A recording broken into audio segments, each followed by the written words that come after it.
Hello students, welcome back again in my YouTube channel Study at Home with Sandeep Tripathi. So students, in today's video I am going to cover one more chapter of class 8 Rachna Sagar book of unit 5 section E.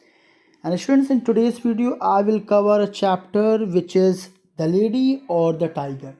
Okay तो यहाँ पे देखिए title का जैसा नाम ही है the lady और the tiger, यानी कि यहाँ पे बेटा एक किंग की कहानी है, किंग के जस्टिस की स्टोरी है, जहाँ पे जो भी क्रिमिनल होता है, जो भी व्यक्ति क्राइम करता है तो उनको एक वो स्वैच्छिक पनिशमेंट दिया करते हैं, जिसमें कि कुछ स्टोरी है आगे, जिसमें sometimes he may get a lady और he may get a tiger. So what is the actual story. चलो स्टोरी को स्टार्ट करते हैं without taking much of time और जानते हैं कि आखिरकार स्टोरी में क्या है. सो यहाँ पे देखिए चैप्टर में पहले इंट्रोड्यूस किया जा रहा है कि इन ओल्डन टाइम्स, बहुत यानी पुराने समय की बात है, बहुत पहले समय की बात है. There lived a semi barbaric king. Semi barbaric, देखिए बार्बरिक का मीन्स होता है क्रूएल किंग, निर्दयी राजा, एंड सेमी मीन्स जो उसकी क्रूएल्टी है वो इतनी निर्दयी भी नहीं है, सेमी वो बीच का है. Fine. So a semi cruel king whose ideas, जिसके विचार दो समवॉट किसी प्रकार से polished and sharpen by the progressiveness of distant Latin neighbours. बेटा इस लाइन को समझने की कोशिश करिएगा कि उसके जो विचार है पॉलिश्ड एंड शार्पन यानी प्रभावित हैं, एंड शार्पन मतलब कि स्किल्ड हैं. ठीक है, यहाँ पे कहने का ये मतलब है by progressiveness of distant, distance में थोड़ा डिस्टेंस पे, काफ़ी दूर पे, लैटिन नेबर्स यानी कि उसका जो यहाँ पे सेंस, उसका जो साम्राज्य है, उसका जो आस पास के जितने भी नेबरिंग जो लोग रहते हैं, जो साम्राज्य हैं, यहाँ पे कहने का मतलब है उनपे, उनके ऊपर एक अलग ही प्रभाव डालने के लिए, उनकी प्रगतिशीलता के लिए उसने क्या किया है, यानी कि उसको लेकर काफ़ी वो उसके आइडियाज़ उसके दिमाग में आते रहते हैं. वर स्टिल लार्ज, जो कि काफ़ी बड़े बड़े हैवी यानी काफ़ी अच्छे अच्छे आइडियाज़ लाता रहता है. एंड फ्लोरिड, वो काफ़ी गहरे रंग की होती है. गहरे मतलब कि डीप इफेक्टिवनेस, यानी काफ़ी गहराई के साथ उन चीज़ों को अपने साम्राज्य में इम्प्लीमेंट करता है. एंड अनट्रैमल्ड, और बिना रोक टोक, यानी कि उसका जो भी डिसीजन होता है, जो भी चीज़ें वो प्लान करता अपने किंगडम के लिए, हर चीज़ को बिना रोक टोक के उसको वो अप्लाई वहाँ पे करता था. And as became the half of him. खैर यहाँ पे हाफ ऑफ हिम यानी वो ये चीज़ और है कि वो बार्बरिक तो था ही, लेकिन अब सेमी बार्बरिक हो चुका है, यानी कि जो भी उसके डिसीजंस होते थे उसमें कहीं ना कहीं मर्सी, एक साइड दया भी होती तो एक साइड क्रूएलिटी भी दिखती. तो ऐसा कैसा डिसीजन वो दिया करता था, अभी स्टोरी हम लोग स्टार्ट करेंगे और समझेंगे कैसे आप कह सकते हैं कि वो सेमी बार्बरिक किंग था. So he was greatly given to self communing. देखिए इसका मतलब क्या है कि वो कभी भी कोई भी डिसीजन लिया करता था तो सेल्फ कम्युनिंग होता था, यानी अपने ही ओपिनियन पे टिका रहता था, अडिग रहता था. And when he himself agreed upon anything the thing was done. और कोई भी चीज़ केवल तब ही डन मानी जाती थी जब वो अपने आप में सेटिस्फाइड होता था, यानी कि किसी भी चीज़ पे, किसी भी घटना पे उसका खुद के एक आइडियाज़ होते थे, उस आइडियाज़ पे एक वो डिसीजन लेता, और जब तक वो सेटिस्फाइड नहीं होता था वो किसी काम को डन यानी फिनिश्ड नहीं मानता था. I hope you are getting the meaning whatever I am explaining. Among the borrowed notions by which his barbarism had become semified was that of the public arena. अब देखिए पहले है क्या कि in the beginning the king was very barbaric, बहुत ज़्यादा barbaric था. अब क्या हो चुका है, वो सेमी बार्बरिक हो गया. कैसे? अमंग द बरोड नोशंस, यानी कई सारे उसे नोशंस यानी कि विचार, कई लोगों ने उसे विचार दिया, आइडियाज़ दिए, जिसकी वजह से उसका जो बार्बरिज्म था वो क्या हो गया है, सेमीफाइड हो गया, यानी कि अब पहले की तुलना में आधा हो गया, कम हो गया है. Was that public arena. किस वजह से? उसने एक पब्लिक एरेना यानी एक पब्लिक उसने हॉल बनवाया, और उस हॉल में उसने कुछ अपने जस्टिस का जितने भी वर्क होता था वो वहीं पे किया करता था. कैसे, आगे स्टोरी जानते हैं. इन विच, जिसमें कि जो एरेना है, एरेना इज़ व्हाट, जैसे कि एक सभागार कह सकते हैं या एक हॉल कह सकते हैं, ओपन हॉल कह सकते हैं. इन विच, जहाँ की एग्जीबिशन ऑफ मैनली, देखिए आप कुछ मीनिंग्स आपको लिखी हुई मिल भी जाएगी. This is book of my one of my student. So by exhibition of manly and beastly valour of mind of his subjects were refined and cultured. So देखिए यहाँ पे इसकी मीनिंग क्या है, यानी कि जो वहाँ पे जो एग्जीबिशन होता है, जब कभी भी वहाँ पे किसी भी एक्यूज को, किसी भी मुलजिम को क्या दिया जाता, पनिशमेंट दिया जाता तो मैनली यानी कि लोगों की वहाँ पे भीड़ लगा करती थी। और वहाँ पे क्या होता, बीस्टली वैलर, बीस्टली वैलर का मतलब क्या होता, क्रूरतापूर्ण वीरता।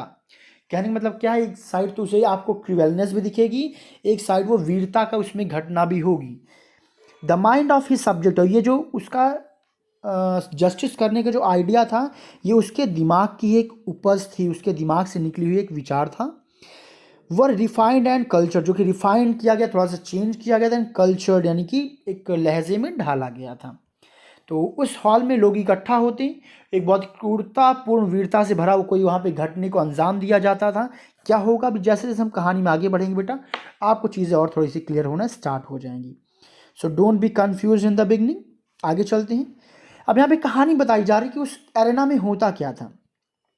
When a subject was accused of crime of sufficient importance to interest the king, यानी जब कोई सब्जेक्ट मतलब यहाँ पे क्या, कोई व्यक्ति किसी एक्यूज यानी किसी व्यक्ति पे क्या करता, कोई भी मुकदमा चलता, कोई भी क्राइम चलता, और वो पर्याप्त रूप में इतना इंपॉर्टेंट होता कि उसमें किसका, राजा का इंटरेस्ट हो, राजा को उस केस को सॉल्व करने में थोड़ा सा इंटरेस्टिंग लगे, तो वो क्या करते थे, उसके लिए public notice was given that, उसके लिए वो क्या करते, एक पब्लिक नोटिस दिया करते थे उस केस को सॉल्व करने के लिए। ऑन एन अपॉइंटेड डेट, मतलब एक कोई फिक्स दिन में अपॉइंट करते, और क्या बोलते, and the fate of the accused would be decided in the king's arena. और जो एक्यूज्ड जो होता, जो मुलजिम होता, जो अपराधी होता, अपराधी का जो फेट यानी कि उसका जो भाग्य होता, उसका निर्णय कहाँ पे होता था, किंग्स के एरेना में, यानी किंग्स के उस बनाए गए हॉल में होता। यानी कि सभी लोगों को इकट्ठा किया जाता एरेना में, हॉल में, और वहीं पे वो डिसीजन दिया करते थे। आखिर डिसीजन क्या होता था, जस्टिस यानी न्याय करते कैसे थे, आगे जानने की कोशिश करते हैं। And one more thing students, जिन भी बच्चों ने अभी तक चैनल को सब्सक्राइब नहीं किया हुआ है, आप लोग चैनल को सब्सक्राइब कर ले, नीचे दिए गए सब्सक्राइब बटन पर क्लिक करके, और बेल आइकन को भी ऑन कर लीजिए, जिससे कि अपकमिंग जो भी मेरी वीडियोज़ है वो आपकी मिस ना हो, या जो भी पुरानी वीडियोज़ आपकी क्लास के अब तक मैं कवर कर चुका हूँ वो भी आप इजिली देख पाएँ। सो फिर देखिए क्या होता, अपॉइंटेड डे का टाइम आ जाता। When all the people had assembled in the galleries, तो सारे लोग क्या होते वहाँ की गैलरीज में इकट्ठा हो जाते थे।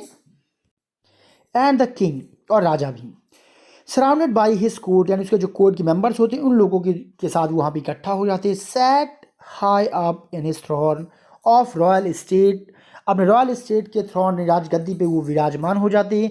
One side of the arena, arena यानी इस हॉल के एक साइड में। And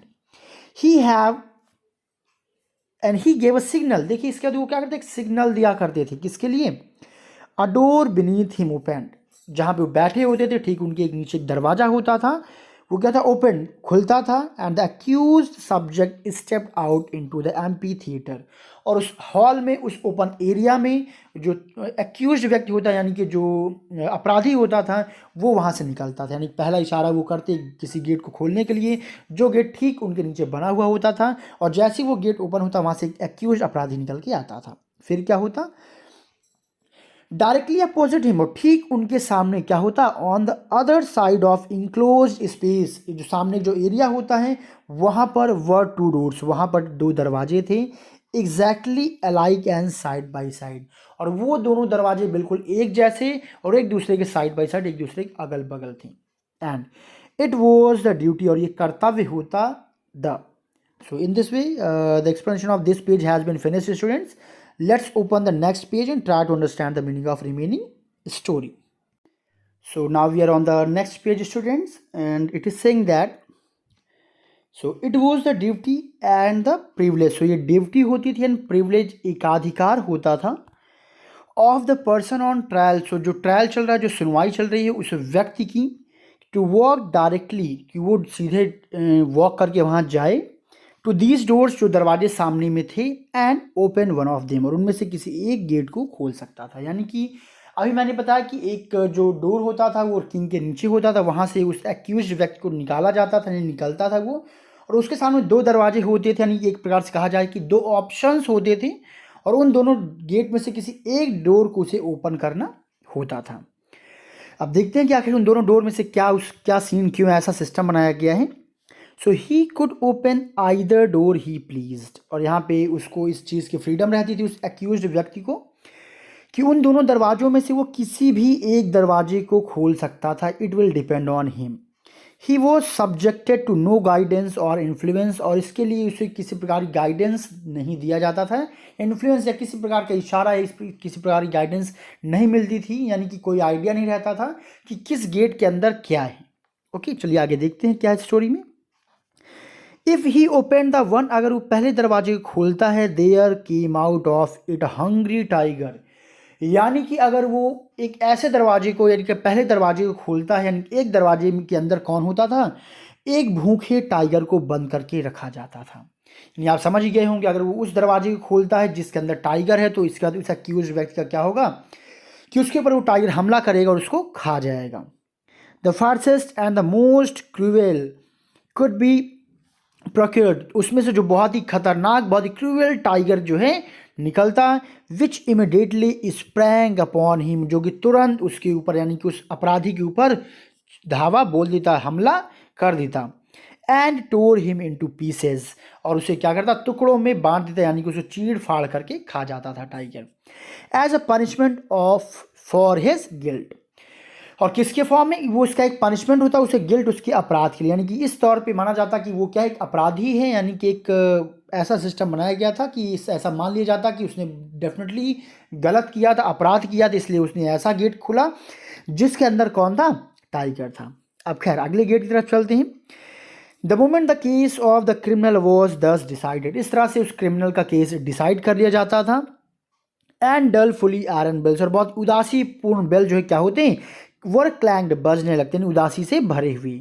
great wails went from the hired mourners posted on the out rim of arena, और एरेना के बाहर जो किंग होते थे, वो जो विलाप करने जो लोग होते थे, जिनको ऐसे बुलाया जाता हायर करके, वो हायर करके उनको बुलाया जाता था जब कभी ऐसा किसी के साथ होता कि उसको टाइगर खा जाता था एज अ पनिशमेंट के फॉर्म में, तो बाहर एक विलाप की प्रक्रिया भी हुआ करती थी, यानी लोग वहाँ पे रोया भी करते थे एक विलाप के तौर पर। And vast audience with bowed head and downcast heard, जो ऑडियंस जो बैठी होती है उनका जो सिर होता है बोर्ड हेड, यानी कि अपना सिर झुकाए रहते हैं, एंड डाउन कास्ट हर्ड, और उनका हृदय दुखित होता है। And ended slowly their way home, और धीरे धीरे इस तरह से वो लोग अपने घर चले जाते हैं, यानी कि सब लोग उदास हो जाते हैं क्योंकि आज कोई उस एरेना में किसी क्या हुई, ऐसा एक पनिशमेंट सुनाया गया जिसमें उसकी डेथ हो गई। सो आगे स्टोरी में क्या है जानते हैं। Morning greatly that one a young and fair, और वो मोर्निंग वो विलाप बहुत ही उस समय, यानी यंग एंड फेयर, वो एकदम माना जाता कि हाँ भाई ये डिसीजन सही हुआ है। ओल्ड एंड रिस्पेक्टेड, वो ओल्ड एंड रिस्पेक्टेड पुराना एक रीति रिवाज भी होता था। And should have merited to dire so fate, तो इस तरह से ये होता कि उसका जो फेट है वो बहुत भयानक था, यानी कि उसके फेट ने, उस एक्यूज व्यक्ति के फेट ने उसका साथ नहीं दिया, इसीलिए उसने एक ऐसे गेट को ओपन किया जिसके अंदर टाइगर था, और टाइगर ने उसके ऊपर हमला करके उसे खा डाला, किसके रूप में, एक पनिशमेंट के रूप में। इस तरह से डिसाइड होता कि उस व्यक्ति ने वाकई अपराध किया था। सो चलिए स्टार्ट करते हैं नेक्स्ट पैसेज, और इसमें कहा जा रहा है कि but if the accused opened, यानी कि जब जो दूसरा दरवाजा था उसके लिए कहा जा रहा है कि अगर वो अपराधी किसको खोलता, ओपन द अनदर डोर, अगर दूसरे दरवाजे को खोलता तब क्या होता, there came forth from it a lady, तो उससे क्या निकलती है, एक लेडी निकल करके बाहर आती है। दो ऑप्शंस थे, इसलिए यहाँ पे देखिए कहा कि ना सेमी बारबरिक, एक साइड उसने टाइगर को रखा हुआ है, एक साइड उसने लेडी को रखा गया है, और इसीलिए इसमें ऑप्शन भी आपके चैप्टर के ये है कि द लेडी और द टाइगर, यानी कि लेडी निकलेगी उस गेट से, टाइगर निकलेगी, ये कुछ भी कंफर्म नहीं होता था।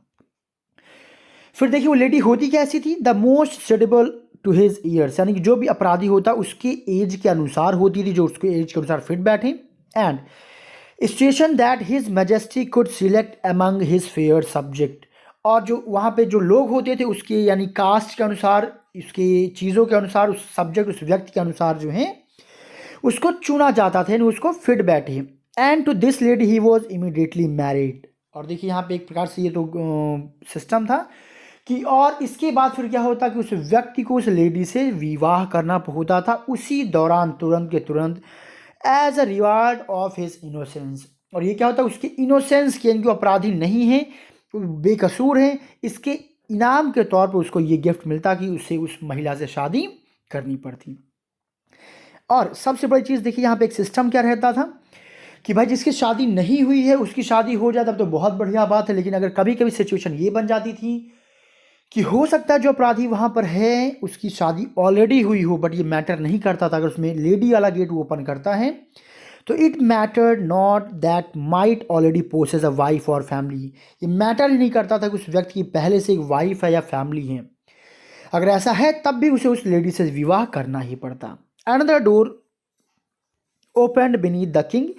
इसके बाद क्या होता कि उस दरवाजे जो राजा होते, राजा के नीचे से एक दरवाजा फिर से खुलता। And priest followed by a band of choristers, यानी कि फिर वहाँ जैसे शादी विवाह में होता है ना कि पुजारी भी होते हैं, साथ में बैंड बाजा वाले भी होते हैं, कोरिस्टर्स वो गाते हुए आते हैं। तो ऐसा ही वहाँ भी होता कि अगर लेडी उसकी उस गेट से निकलती थी, लेडी वाला गेट ओपन होता, तो फिर राजा की जो गद्दी होती थी, सीट होती थी, उसके नीचे से एक गेट खुलता। वहाँ से कौन निकलते?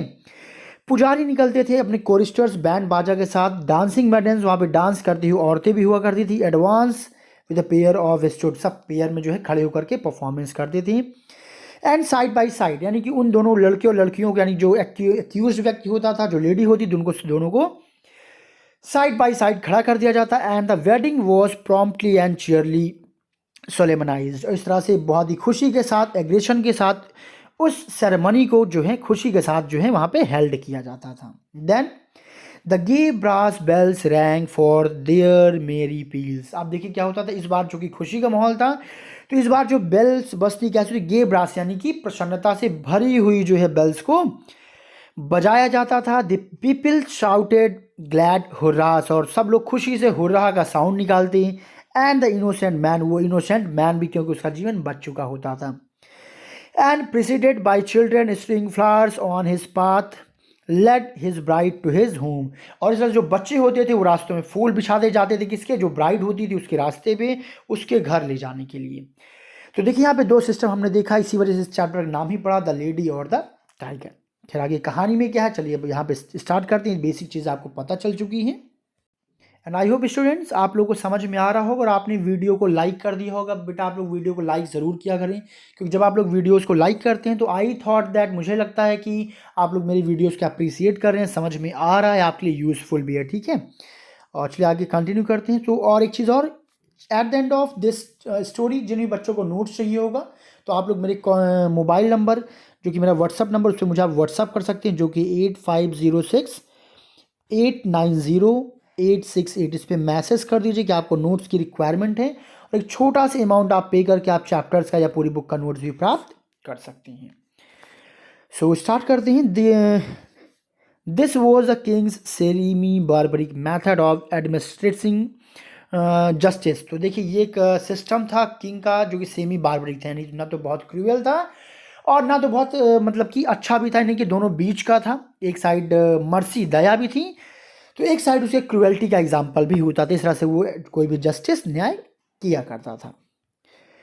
The institution was very popular one, तो इसका जो ये सिस्टम था ये बहुत ही पॉपुलर था उस समय। And when the people gathered together on one of the great trial race, जब लोग ऐसे मौके पर इकट्ठा होते थे, they never knew whether they were the witness of bloody slaughter or a hilarious wedding. तो उनको लोगों को खुद नहीं पता होता था कि आज वो किसके विटनेस, किसके गवाह बनेंगे। स्लॉटर यानी जहाँ पे किसी का वध हो जाए, किसी खात्मा हो जाएगा, या किसी का जीवन युग ही खत्म हो जाएगा, या फिर हिलेरियस वेडिंग, बहुत ही शानदार किसी शादी की वो क्या बनेंगे? गवाह बनेंगे, किसी को नहीं मालूम होता। आगे है this semi barbaric king had a daughter. अब कहानी देखिए उसके पर्सनल लाइफ से स्टार्ट होती है, जहाँ पे एक एक्साइटिंग मोड़ आएगा कहानी में। अब देखिए होता क्या है, जो सेमी बार्बरिक किंग था उसकी एक बेटी थी, डॉटर थी, as blooming as his most florid fancies. वो भी उतनी ही सुंदर थी, उतनी ही अट्रैक्टिव थी जितनी उसके और फैंसीज, उसके शौक थे। And with a soul of favourite and imperious as his own. तो यहाँ पे देखिए आगे कहा जा रहा है कि उसकी भी सोल, उसका भी जो एक पैशन था बिल्कुल वैसे ही उत्सुक था। इम्पेरियस में शाही था, जैसा कि राजा का जो है शाही विचार था, वैसे ही विचार किसके थे? रानी के भी हुआ करते थे, उसकी लड़की की, उसकी जो है बच्ची की भी हुआ करती थी। As is usual in such cases, ऐसा अक्सर देखा जाता है इस तरह के केसेस में। She was the Apple of his eyes. यहाँ पे देखिए कि कहावत यूज़ की गई, एक प्रोवर्ब यूज़ किया गया। इसका मतलब होता है कि बहुत ही प्रिय होना, बहुत ही लवेबल होना। तो वो जो उनकी जो डॉटर थी राजा की, वो उसकी आंखों का तारा थी, यानी कि जो है राजा अपनी बेटी को बहुत ज़्यादा प्यार करता था। And was loved by him above all humanity, और सबसे ज़्यादा, हर चीज़ से ज़्यादा जो है राजा अगर किसी से प्यार करता था तो किससे करता था? अपनी लड़की से प्यार करता था।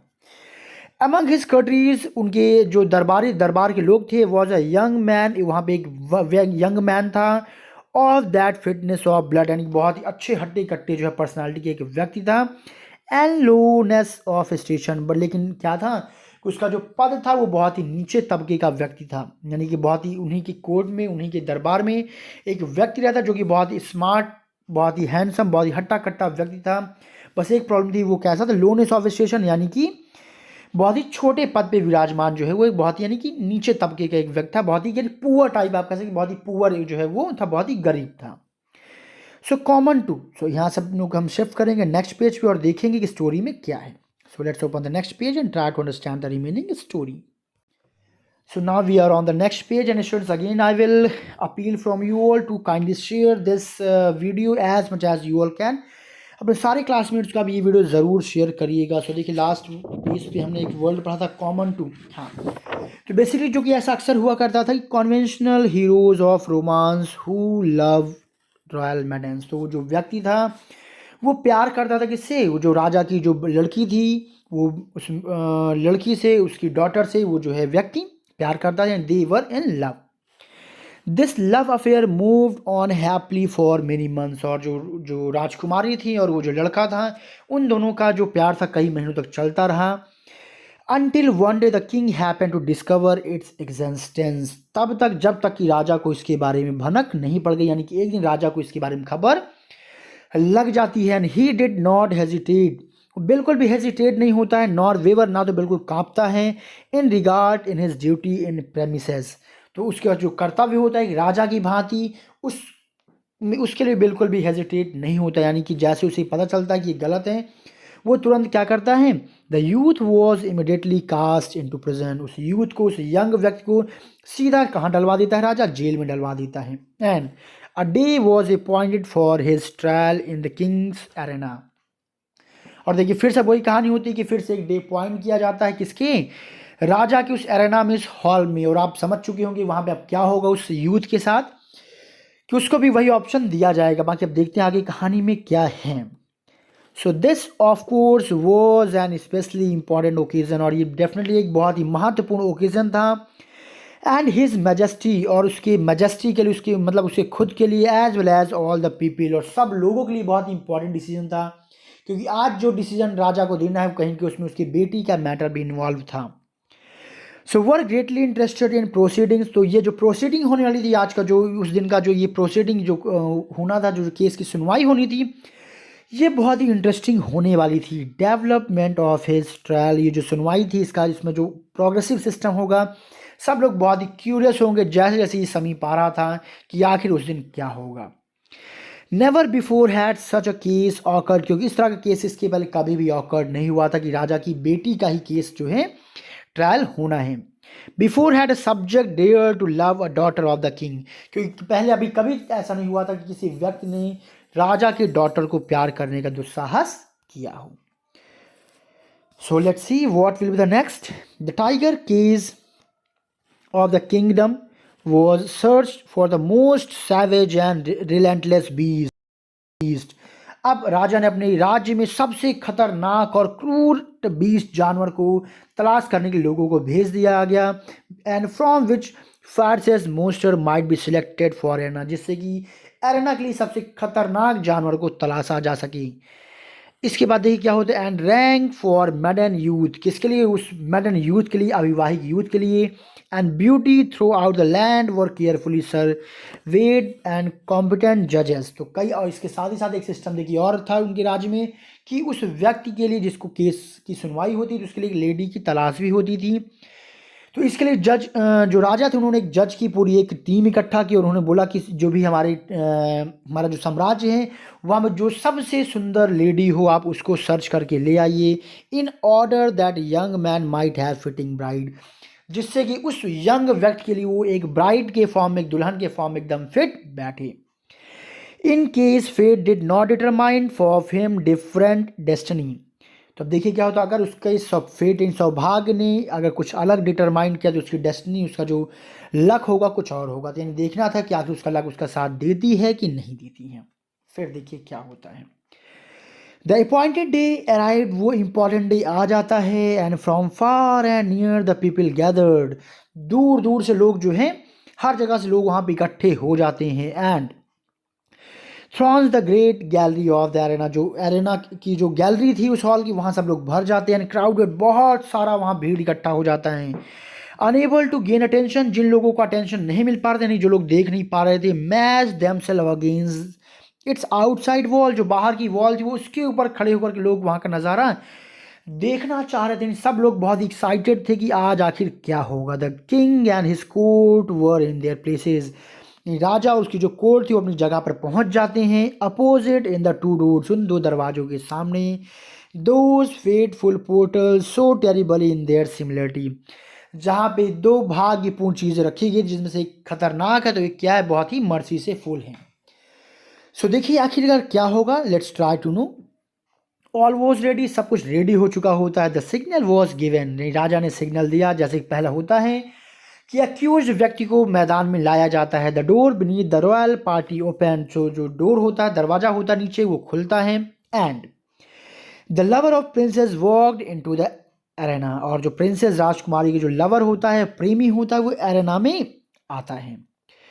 यानी कि जो ओपन ग्राउंड होता है। Tall beautiful fair his appearance was greeted with low hum admiration and anxiety.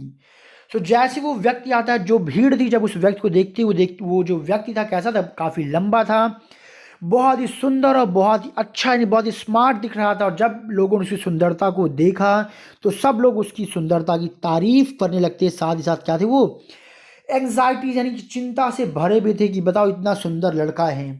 Half of the audience had not known that so grand a youth had lived among them. लगभग 50% audience तो इस बात से surprise हो जाते हैं कि अरे उन्हें तो पता ही नहीं कि उनके आसपास इतना सुंदर एक लड़का भी रहता है। और वो लोग कमेंट करते हैं, no wonder the princess loved him, इसमें कोई सरप्राइज होने की बात ही नहीं है कि राजकुमारी उसको प्यार करे, यानी कि वो इतना सुंदर था कि कोई भी उसे प्यार कर सकता, तो राजकुमारी का तो प्यार करना बनता ही है। ये लोगों के कमेंट आ रहे थे। What a terrible thing for him to be there, देखो यानी लोग कमेंट कर, देखो आज कौन सी बुरी घटना उसके साथ होती है। अब last passage of this page. As a youth advance in the arena, जैसे ही वो पर्सन एरेना में पहुंचता है, हॉल में, he turn as a custom was to bow to the king, जैसा कि कस्टम था कि उसको राजा के सामने झुकाया जाता है। But he did not think of all the royal personage, लेकिन उसे जितने भी रॉयल पर्सनेज थे, रॉयल लोग थे, दरबार के लोग थे, वो उनकी तरफ वो ध्यान नहीं देता है। His eyes were fixed upon the princess, उसकी निगाहें केवल किसकी तरफ फिक्स थी, राजकुमारी की तरफ फिक्स थी। Who sat right of her father, जो ठीक वहां पर अपने पिता के बगल में बैठी हुई थी। पोसेस्ड ऑफ मोर पावर, जिसका ज़्यादा पावर थी। Influence and force of a character, एक कैरेक्टर की जिम्मेदारी भी उसे निभानी थी। Than anyone who had ever before been interested in such a case, और शायद इसीलिए कोई इससे ज़्यादा इंटरेस्ट कभी किसी केस में नहीं हुआ है। She had done what no other person had done, उसने वो किया जो कि अभी तक किसी व्यक्ति ने नहीं किया। She had possessed her self of the secret of the door, और देखिए चूंकि वो राजकुमारी थी तो उसको कहीं ना कहीं पता ही था कि किस दरवाजे में क्या है, नहीं कि उसने इस चीज़ की जानकारी पहले से ले रखी थी कि कौन से दरवाजे में टाइगर है और कौन से दरवाजे में लेडी है। लेकिन क्या भला कोई रानी चाहेगी कि उसकी प्रेमी की शादी की दूसरी लड़की से हो जाए। सो शी न्यू, वो जानती थी, in which of the two rooms, की उन दोनों रूम में से, दैट ले बिहाइंड दोज डोर्स, की उन दोनों डोर्स के पीछे कौन है। Stood the cage of tiger with its open front, कि किस दरवाजे के सामने टाइगर अपने पंजों को फैलाए खड़ा है। And in which waited the lady, और किस दरवाजे के पीछे वो लेडी इंतजार कर रही है। थ्रो दीज थिक डोर्स, ये दरवाजे काफ़ी मोटे थे। हैवली कर्टेन, काफ़ी मोटा कपड़ा लगाया गया था। विद स्किन इन साइड, जिससे कि अंदर, कहने का मतलब अंदर जो चीज़ें हैं उसकी भनक किसी को लग ना पाए। It was impossible that any noise or suggestion would come from within the person who should approach to raise to latch of them. तो वहाँ पे इतना ज़्यादा शोर था कि ये इम्पॉसिबल था उस व्यक्ति के लिए कोई उसे सजेशन दे पाए, सलाह दे पाए कि कौन से दरवाजे के अंदर क्या है, यानी उसे किस दरवाजे को लैच यानी ओपन करना चाहिए। कोई उसे इस बात का सलाह दे पाए, यानी ये असंभव था। यानी इतना ज़्यादा वहाँ पे शोर था, शोरगुल था इतनी ज़्यादा भीड़ में कि अगर कोई उसे इशारा करना भी चाहे, बताना भी चाहे, तो शायद बता ना पाए कि आखिर किस दरवाजे के अंदर क्या है। But gold and the power of the woman will had brought the secret to the princess. लेकिन वो जो वुमन थी, यानी जो प्रिंसेस थी, उसको इस रहस्य का अनुमान था, इस रहस्य के बारे में पता था कि किस दरवाजे के पीछे कौन है। सो स्टोरी में बेटा आगे हमें जानना है कि आखिर के राजकुमारी क्या करेगी, उस व्यक्ति की हेल्प कर पाएगी कि नहीं कर पाएगी। Let's open the next page and try to find out the remaining story's clue. So students, now we are on the next and last page. So let's finish this story within 2 or 3 minutes. So and not only did she know in which room stood the lady ready to emerge. So उसे केवल इस बात का नहीं पता था कि आखिर जो लेडी है वो किस रूम से निकलने वाली, किस रूम में है. All blushings and radiance should her door be opened. वो जो बहुत शानदार जो डोर है जो खोला जाना है. But she also knew who the lady was. यहाँ तक कि वो जो राजकुमारी थी उस लेडी के बारे में भी जानती थी. वो लेडी आखिर कौन है, कहने का मतलब था वो दोनों चीज़ जानती थी. क्या पहली बात तो ये कि किस दरवाजे के पीछे वो सुंदर शानदार खूबसूरत लेडी खड़ी है, बल्कि साथ में ये भी जानती थी आखिर वो लेडी कौन है. यानी कि पर्सनल तौर पे जो रानी थी, राजकुमारी थी, प्रिंसेस थी, वो जानती थी कि वो लेडी कौन है. कैरेक्टर वाइज भी उसको जानती थी वो. And she was one of the fairest and loveliest of the decimal of the court.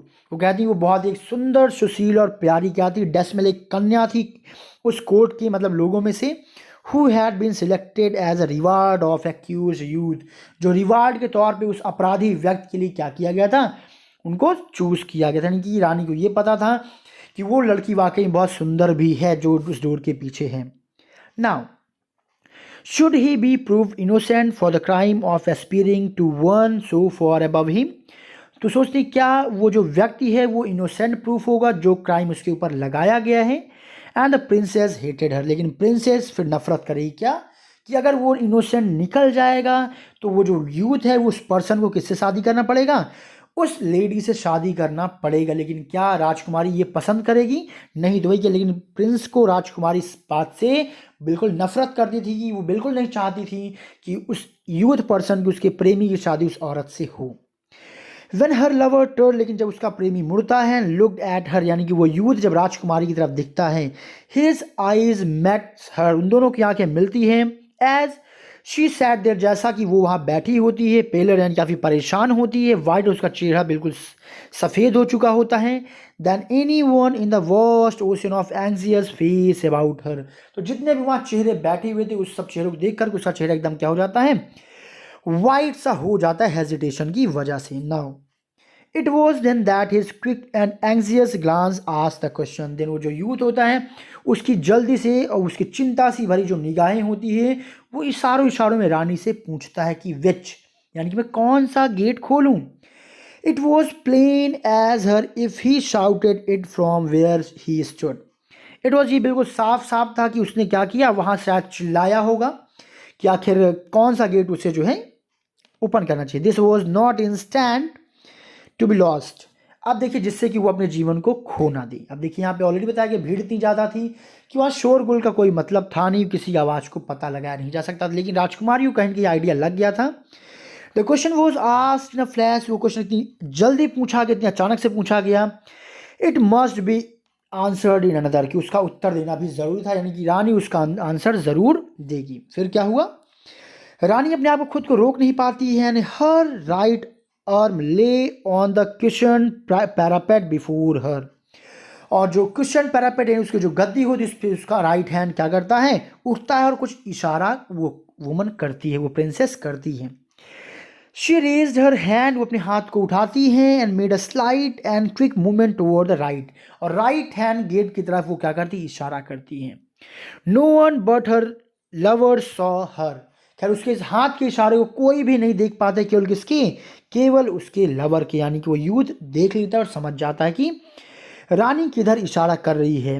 Every I but his was fix on the man in the arena. और ऐसा क्यों होता है कि सब लोगों की आंखें किसके ऊपर फिक्स होती हैं? उस यूथ के ऊपर फिक्स होती हैं। और यूथ की आंखें किसके ऊपर फिक्स होती हैं? राजकुमारी के ऊपर फिक्स होती हैं। इसलिए वो इस इशारे को समझ जाती है। अब यहाँ पे इंपॉर्टेंट पॉइंट ये है कि रानी ने आखिर उस प्रिंसेस ने कौन से गेट के बारे में बताया होगा, उस गेट के बारे में जिसमें टाइगर है या फिर जिसमें लेडी है। अगर लेडी के बारे में वो बता देती है तो उसकी शादी उस लेडी से हो पाएगी। क्या वो इस बात को बियर कर पाएगी? देखते हैं क्या होता है। सो ही टर्न, वो मुड़ता है, with the firm and rapid step walk across the empty space. यानी कि जैसे उसका इशारा मिलता है वो तेजी से दौड़ता है उस खाली जगह की ओर, भागता नहीं मैदान की तरफ, वो भागता है। And every heard stop beating, इसमें सब लोग का हृदय रुक जाता है कि गेट पता नहीं अगले क्षण क्या हो जाए। एवरी ब्रेथ वॉज हेल्ड, सबकी सांसें रुक चुकी थी। Every eyes fixed immovable upon the man, सबकी आंखें बिना मूव किए उस आदमी के ऊपर फिक्स थी। विदाउट द स्लाइटेस्ट हेजिटेशन, बिना किसी हेजिटेशन के ही वेंट टू द डोर, वो दरवाजे के पास जाता है ऑन द राइट डायरेक्शन में एंड ओपन इट, और उसको खोल देता है। So students, in this way story has been finished here in your book. और आपको एक बहुत ही बड़े कंफ्यूजन मोड पे छोड़ दिया कि आखिर एंड में क्या होगा। जब उसने उस गेट को खोला होगा तो उसके पीछे से क्या निकला होगा, टाइगर वेदर द लेडी। सो इसमें आप लोग खुद अपना ओपिनियन कमेंट बॉक्स में बताइए और आप लोग खुद बताइए स्टोरी आपको कैसी लगी बेटा। एंड आई होप आपको समझ में आया होगा। So students, don't forget to like, subscribe and share. जो नए बच्चे हैं जिन्होंने अभी तक चैनल को सब्सक्राइब नहीं किया है, चैनल को सब्सक्राइब कर लें जिससे कि कोई भी अपकमिंग वीडियोस मिस ना हो। तो चलिए फटाफट मिलते हैं अगले वीडियो के साथ। Thank you so much, see you soon.